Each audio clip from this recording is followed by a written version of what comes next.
The street was quiet, too quiet. I pulled up to the curb, the hum of the engine the only sound cutting through the night. The city felt empty, like it was holding its breath.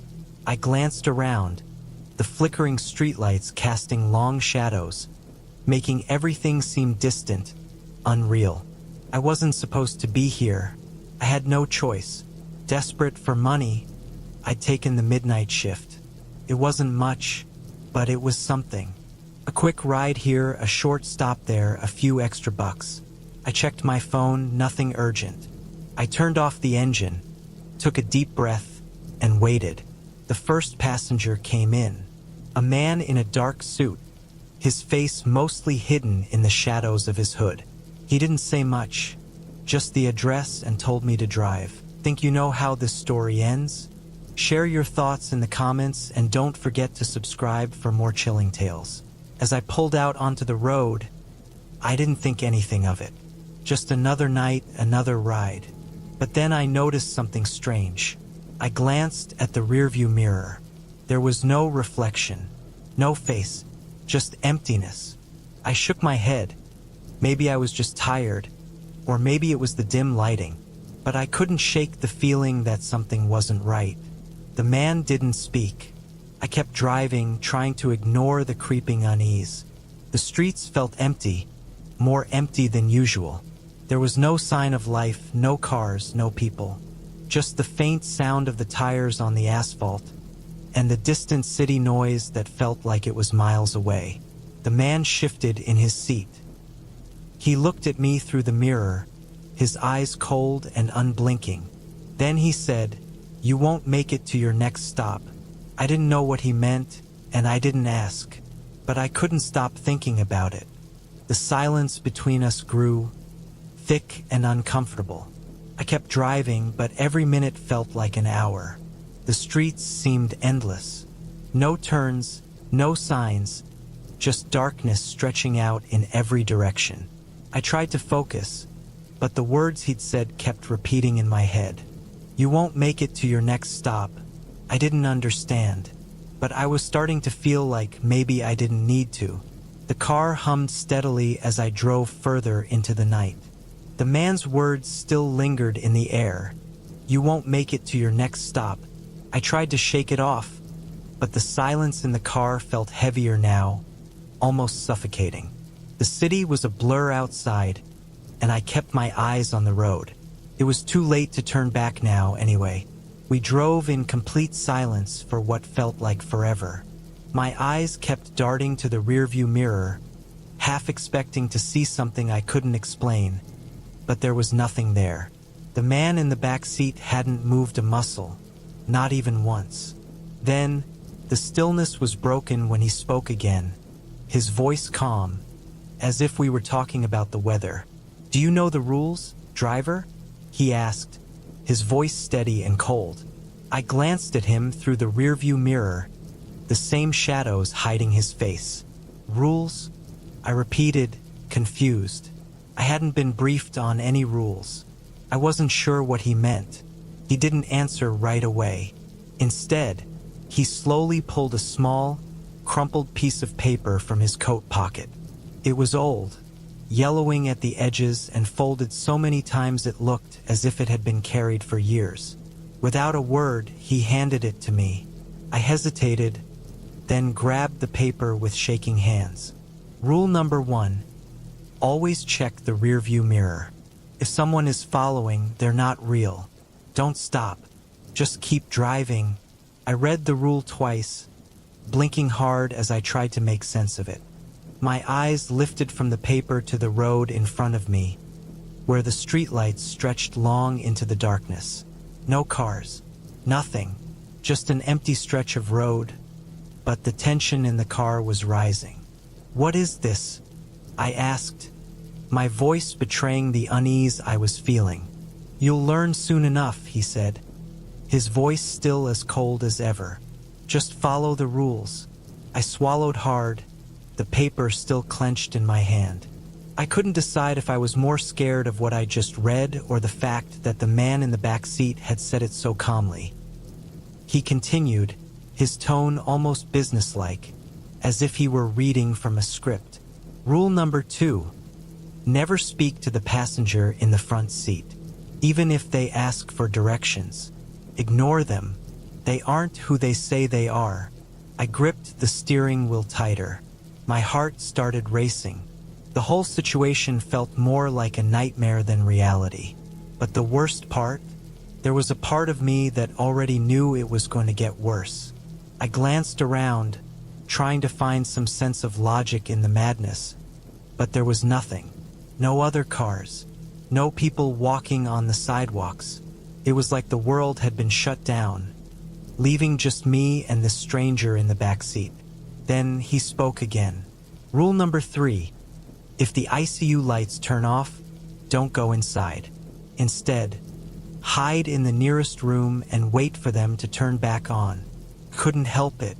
I laughed, just a nervous chuckle, but it felt wrong the moment I did it. What is this? Some kind of joke? I said, trying to sound lighthearted, but it came out more like a plea.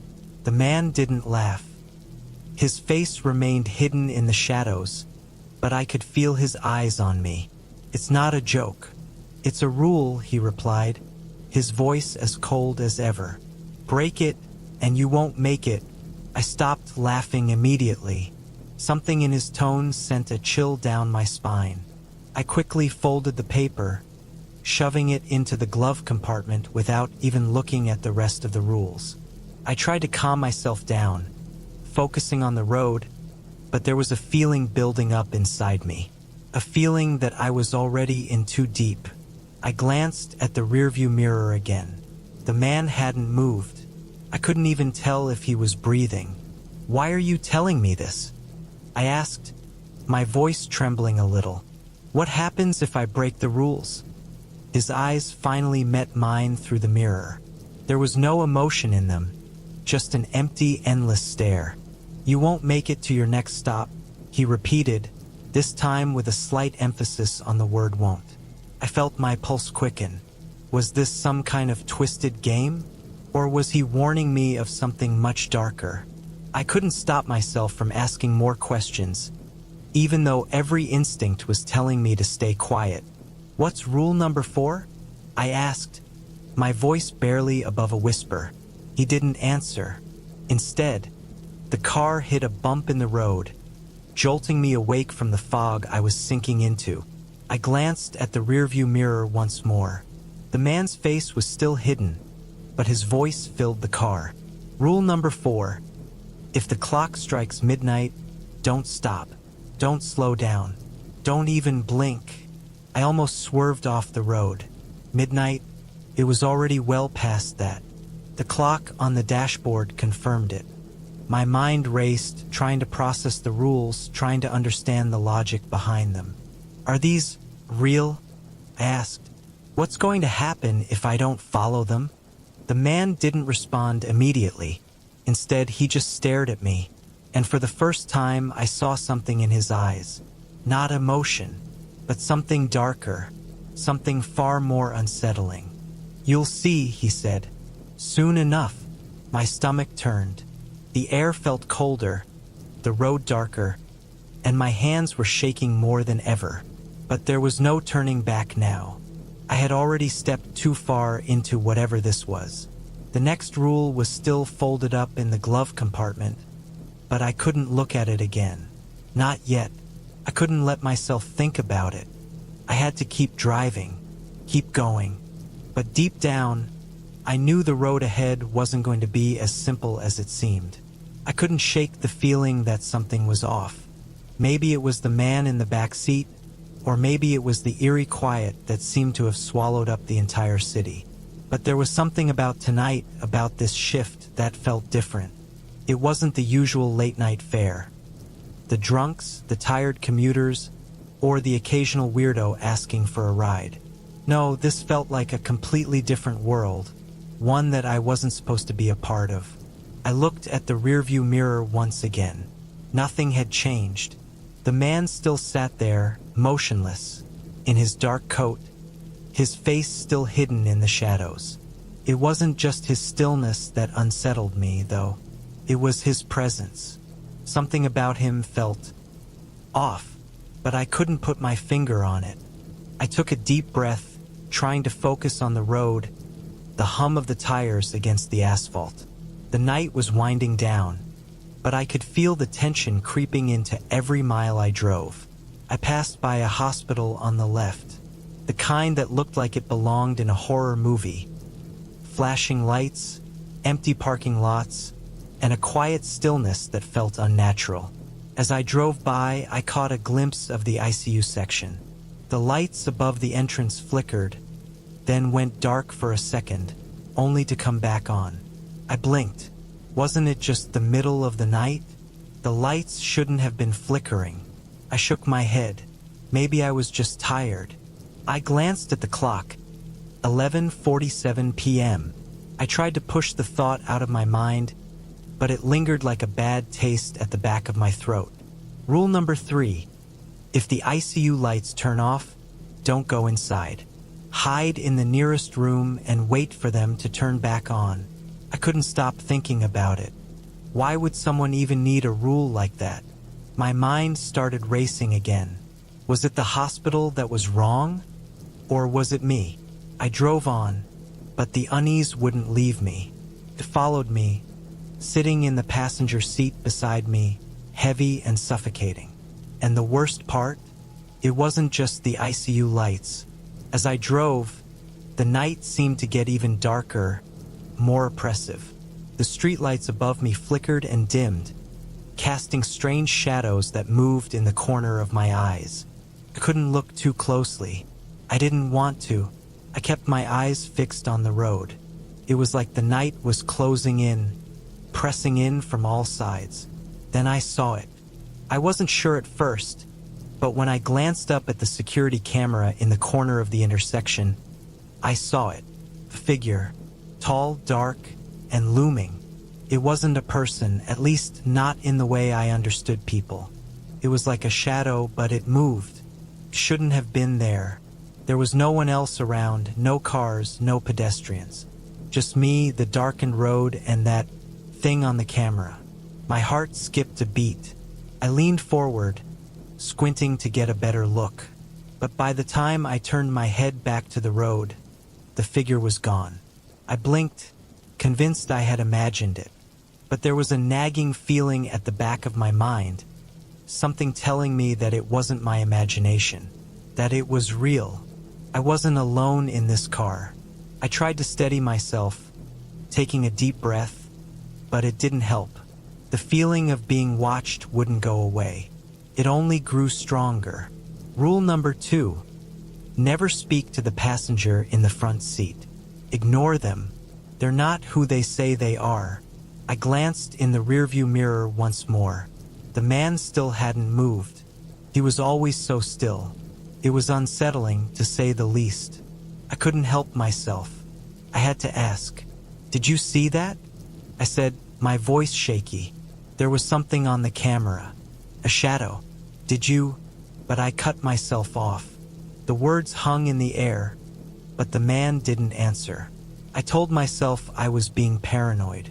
Maybe it was just the fatigue getting to me, or maybe I was just imagining things. But the more I tried to convince myself, the less I believed it. The feeling didn't let up, and as if to test my sanity further, the car ahead of me braked suddenly. I swerved to avoid it, my heart pounding in my chest. There was nothing in front of me, no other car, just the dark road and the glowing streetlights. My hands gripped the wheel so hard my knuckles turned white. I wanted to pull over, take a breath, maybe even step out of the car and ground myself in the real world. But I knew I couldn't. I had a job to do. I had to keep moving. As I kept driving, my gaze flicked back to the rearview mirror once again. This time, I noticed something strange. The air behind me seemed heavier, as though there was something pressing against it. A figure? Or was it just the light playing tricks on my tired eyes? I didn't know anymore. My mind was playing games with me, but no matter how much I tried to convince myself I was imagining it, the fear still gripped me. What if I wasn't just paranoid? What if the man in the back seat was right? What if the rules weren't just ridiculous instructions but warnings? Then, a sudden jolt. The car ahead of me seemed to shimmer for a brief moment, like a mirage, a ghost. Then it vanished, just like that. No skid, no crash, no sound. It was gone. My breath caught in my throat. There was no explanation for what I had just seen. No logical reason. The darkness seemed to grow around me, closer, tighter. And the man in the back seat was as still as ever, his face hidden from my view. Yet I felt it, the eyes behind me, watching, waiting, and I wasn't sure if I wanted to keep driving anymore. I couldn't keep my eyes off the rearview mirror. It was like a compulsion. I knew I shouldn't look, but I couldn't stop myself. The shadow from earlier. It lingered there, just beyond my reach, like a dark cloud following me. Each time I looked back, it was gone, but the feeling remained. I tried to focus on the road, tried to think about anything else, but every turn felt like the wrong one. Every shadow on the pavement seemed like it was moving toward me. Even the night air, cool and crisp, felt thicker now, like it was suffocating me. The radio crackled, static filling the silence, and I jumped. My hand instinctively reached out to turn it off. But before I could, the voice came through, faint and distorted. "Don't stop. Keep driving." My heart nearly stopped. It wasn't a regular broadcast. Sounded wrong. It was almost like a warning, but it wasn't in a language I could place. The voice was deep, raspy, unnatural. I slammed the dial off, my hands shaking. No, this couldn't be real. I had to be losing it. The fatigue was finally catching up to me. But then, I glanced up at the rearview mirror again. The man.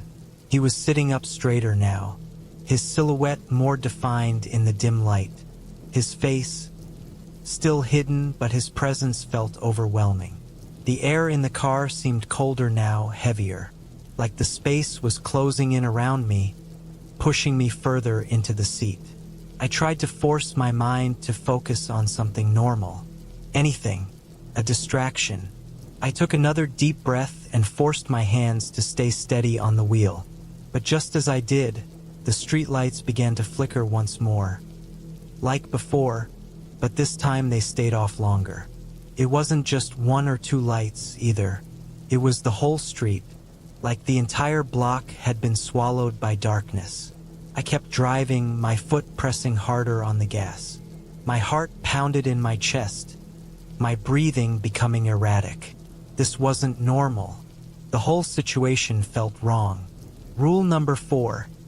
Never stop driving. Keep moving until you reach the end of the road. The rule flashed in my mind again, but this time it didn't make me laugh. It made my stomach churn. I looked at the man in the back seat again. He hadn't moved, but somehow I could feel his eyes boring into the back of my neck. There was an oppressive energy around him, like he wasn't alone, like he was a part of something bigger, something I didn't want to understand. I glanced back out the window, trying to steady myself, but there it was again, a shadow. It appeared in the reflection of the windshield this time. It wasn't just a shadow on the street. It was like something standing directly in front of the car. The kind of figure you'd expect to see in a horror movie, looming just out of sight, waiting for me to make a move.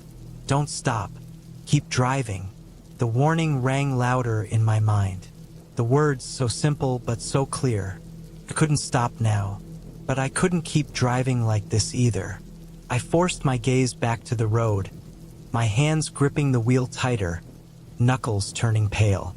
Every muscle in my body was on high alert, my senses heightened, waiting for the next thing to happen. And sure enough, it did. A flash of movement, a figure in the corner of the road. It was just standing there, bathed in the dim light of the street lamps. It wasn't a person. It didn't look like a person at all. The figure seemed to shift unnaturally, its form jagged, like a glitch in reality itself. I slammed on the brakes without thinking. The car screeched, the tires sliding on the wet pavement. But there was nothing there. I blinked, feeling the panic rising in my throat. Couldn't breathe, couldn't think. My hands were shaking as I placed the car back in gear. I wasn't sure if I was more afraid of stopping or of driving forward. Suddenly, a loud thud echoed from the back seat. I didn't have to look to know what it was. I could feel it, as if the man had shifted his weight. But when I glanced in the mirror, nothing had changed. I couldn't take it anymore. My heart was pounding so hard, I thought it might burst from my chest. I had to know. "Who are you?" I managed to force out, my voice barely a whisper, though I didn't want the answer. "What's going on?" There was no reply, just the sound of my own breath, shallow and frantic. The man in the back seat had never moved, but that wasn't what frightened me the most. It was the fact that I could feel him there. His presence was suffocating, pressing down on me, like he was inches away from my neck. I wiped the sweat from my palms. The air was so thick now. The strange chill in the car had escalated, and the darkness outside felt even more oppressive, like a force that was determined to swallow me whole. I glanced at the clock. 12:06 a.m. Felt like hours had passed. Time was slipping away, distorting, warping. Keep moving. But where? I didn't know where I was headed anymore. I was driving through streets I didn't recognize, lost in the suffocating night. I couldn't shake the feeling that this wasn't just a ride anymore. It had become a test that I didn't want to pass. As I made another turn, the streetlights blinked again, and for the briefest second, I saw it. A door that shouldn't have been there. It was just standing on the side of the road, dark, out of place, like a doorway to nowhere. And standing in front of it, watching me, was the man from the back seat. Couldn't breathe. The door was still there, standing in the middle of the street like it was waiting for me. But I couldn't stop, couldn't turn back. The man in the back seat had slowly, silently, slipped into the shadows again. I couldn't hear him, but I felt his presence. My heart was hammering in my chest as I gripped the steering wheel, my knuckles white. "Keep driving." The words echoed in my mind, but now they didn't feel like a warning. They felt like a command, but my eyes kept flicking back to the rearview mirror. I couldn't stop myself from checking. Every time I glanced back, it was like something new was waiting for me in the reflection. The car radio buzzed again. This time it wasn't a voice.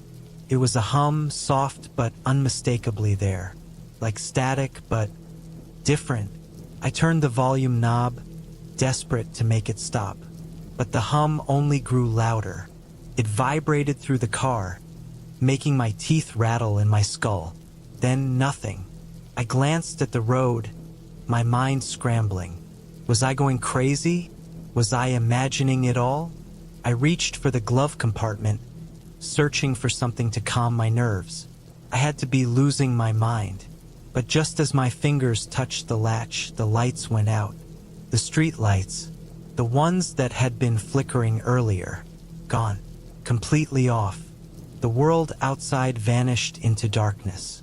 There was nothing but the soft glow of the dashboard and the faint thrum of the engine. My pulse quickened as my foot instinctively pressed harder on the gas. I didn't know where I was going anymore, just that I needed to get away from that silence. I had barely gotten a few blocks when I noticed it. A shape in the distance. A shadow. No, it wasn't just a shadow. It was moving. I slammed on the brakes. The figure. It stepped from the darkness, its form tall and imposing, blocking the street. My breath hitched in my throat. I couldn't move. I couldn't think.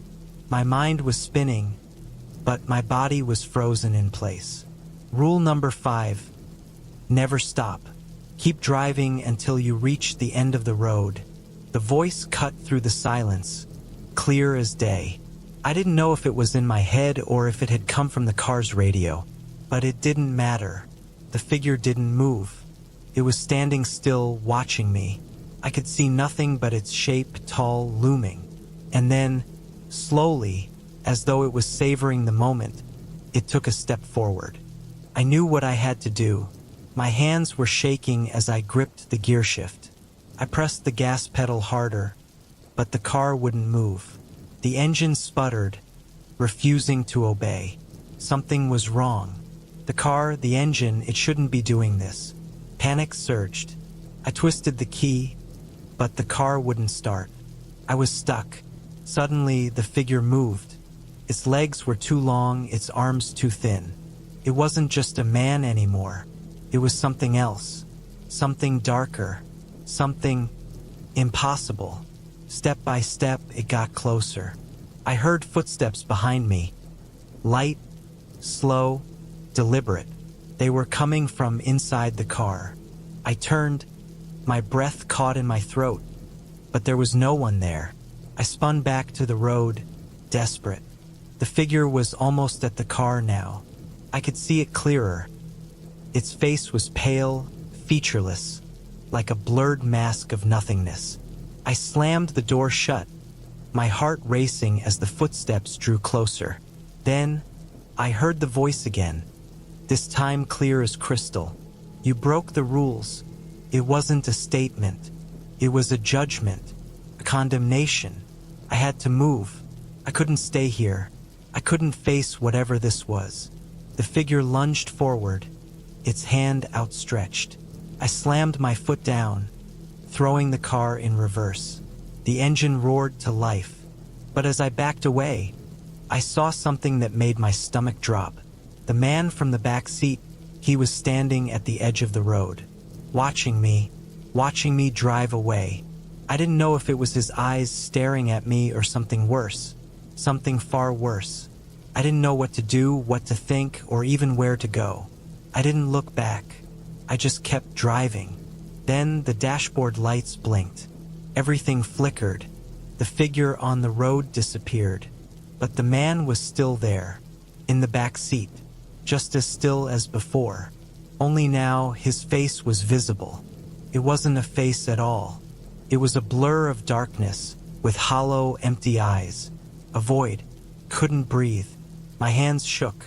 I looked forward, tried to focus, tried to make sense of it all. But there was no time. The car jerked forward, as if someone else was steering it now.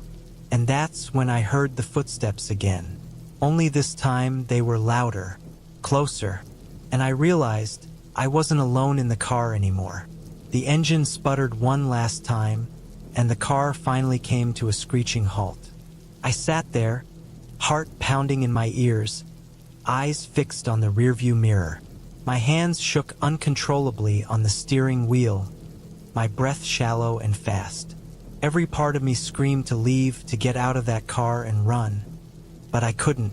I wasn't sure I even could move anymore. The darkness outside seemed thicker now, like it was swallowing the world whole. Was it over? I'd broken every rule.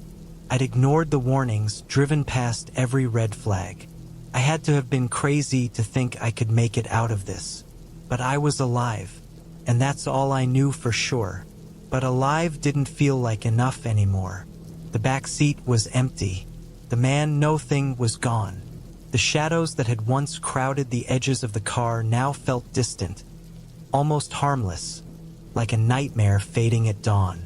Yet, I couldn't shake the feeling that something was watching me. Something still had its eyes on me. I opened the door, stepping out onto the pavement. The street was silent now. No more footsteps, no more shadows, just the faint echo of my own heartbeat thumping in my chest. I glanced up at the sky, but there was no sun, no stars, just a blank, white canvas that seemed to stretch forever. It was like the world had gone numb, and yet it was all too familiar, like I had never really left. I started walking. My legs were weak. Every step felt like it took all my energy. I couldn't even remember where I was headed. I didn't know if I even cared. But the silence was the worst part. I thought maybe I'd feel relieved, like I'd somehow escaped it all. But instead, it felt like I was just waiting for something to happen, waiting for the next chapter of this nightmare to begin. I thought about the rules, all those rules I'd broken, all the things I'd done wrong. Had I really survived? Or had it just been another trap, another trick? I looked back toward the road. The headlights of my car were still on, casting long shadows against the pavement. But they were the only light in the entire world. It was as if the darkness had claimed everything else. I heard it then, a faint noise, a whisper in the air that made my skin crawl. It wasn't the wind. It wasn't an animal. It was something alive. I turned around, expecting to see another figure lurking in the shadows, but the street was empty. The world, it seemed, was still. And yet, that voice, that whisper, lingered in the air like a bad memory. You broke the rules. The words hit me like a cold wave, and for a moment, I couldn't breathe. I didn't know if they were in my head or if someone or something was speaking them into existence. But I knew one thing for sure. I hadn't escaped. Not really. I didn't turn around again. I kept walking, my footsteps dragging in the dirt as I made my way into the endless night. But the feeling never left me. The feeling that something was following, watching. I reached the edge of the street and found myself standing at the same crossroads where I had first started this nightmare. The same dark sky above, the same eerie silence all around. The road seemed to go on forever, and I knew, deep down, that it wasn't over. It would never be over. Ready for more chills and mysteries? Subscribe and turn on the bell. You never know what story is coming next.